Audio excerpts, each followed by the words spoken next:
They don't want to be in the news. They don't want people to talk about them. They don't want to be anywhere on the radar. Why not? I don't know, but I suspect it's probably because it's easier to do things when people aren't thinking about it. All of these financial institutions, they buy politicians. You can take this big ton of money, and then you can start to buy people. I work for a company called BlackRock. Meet Serge Varley, a recruiter at BlackRock.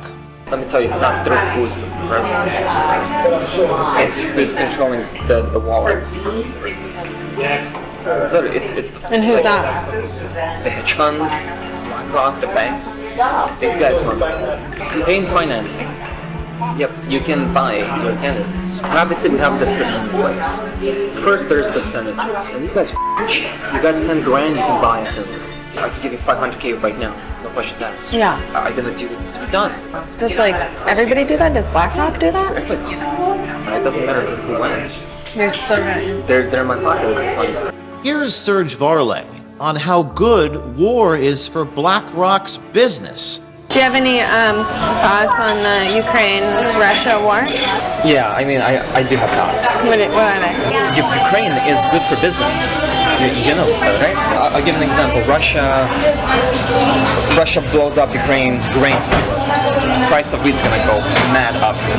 Ukrainian economy is tied very largely to the wheat market, global wheat market. Prices of bread, literally everything it goes up and down. This is fantastic if you're trading. Volatility creates opportunity to make profit. War is real good for business.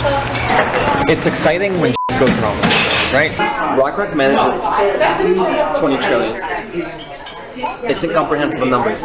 BlackRock Serge Varley says all of this is above a normal person's understanding. You're like an undercover reporter. I don't know. Normal people don't give a shit. This is beyond them. The whole thing of like domination from a concept is it's so interesting.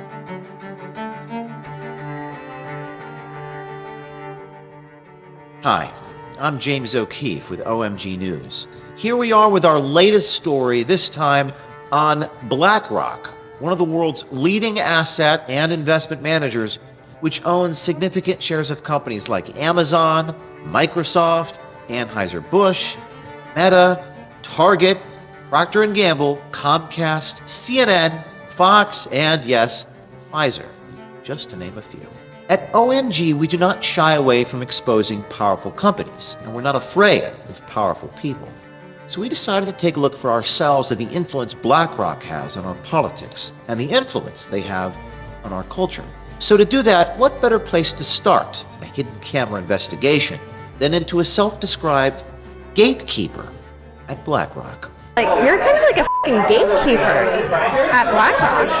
Yeah, I am. I decide people's fates. Every day, I literally decide how somebody's life is going to be shaped. That's so powerful. I love it. Yeah, it's I don't know, the whole thing of like domination from a concept is it's so interesting. Introducing Serge Varley, whose LinkedIn says he's worked for Morgan Stanley, Citadel, and now as a recruiter at BlackRock. I work for a company called BlackRock. I'm not actually a finance guy. I know what happens because I'm recruiting people who do these things.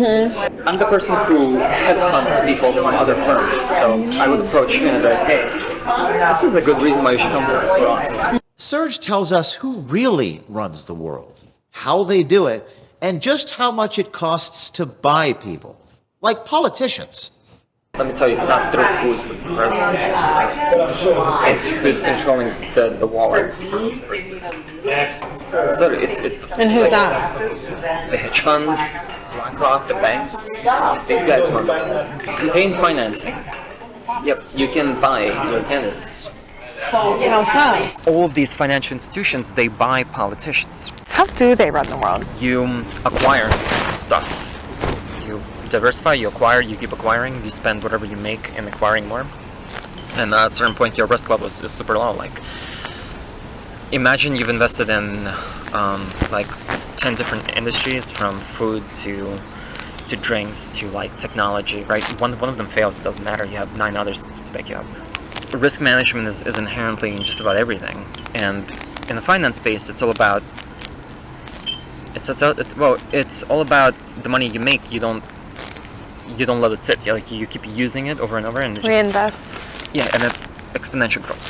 And then once you just own a little bit of everything, is that where the control? Yeah, you own a little bit of everything, and that little bit of everything gives you so much money on a yearly basis that you can take this big ton of money, and then you can start to buy people.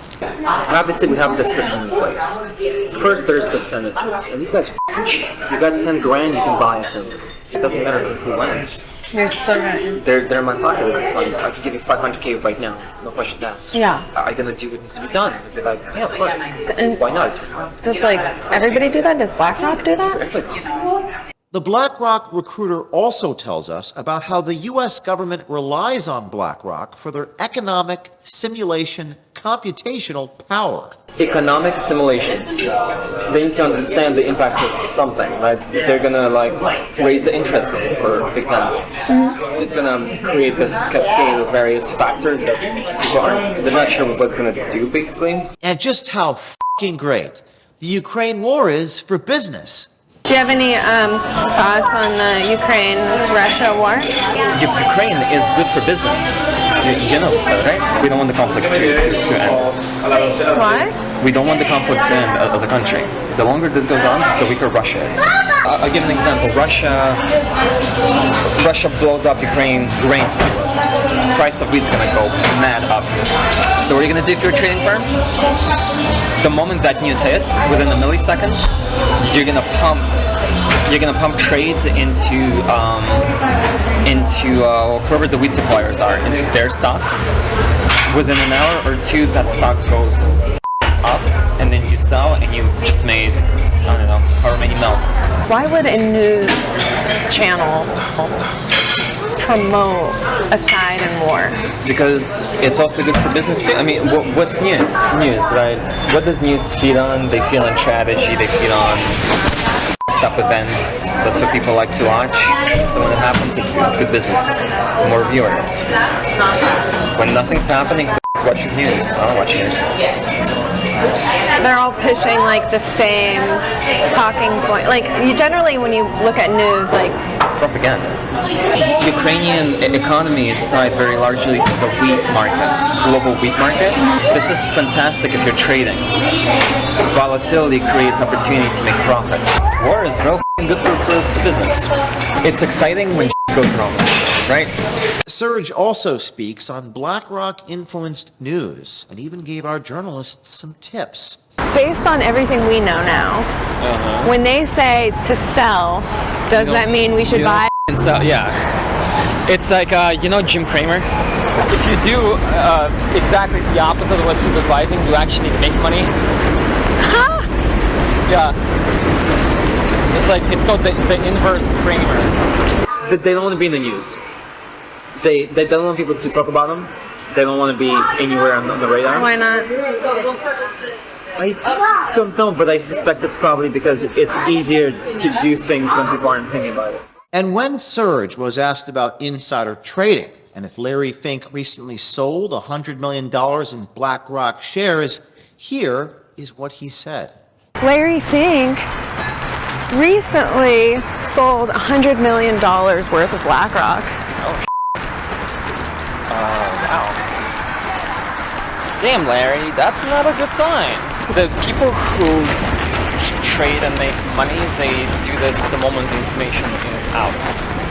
And that info is typically disseminated at private levels first before it hits the mainstream. If you want to invest smart, there's a tracker that tracks all politicians and where they have their stocks.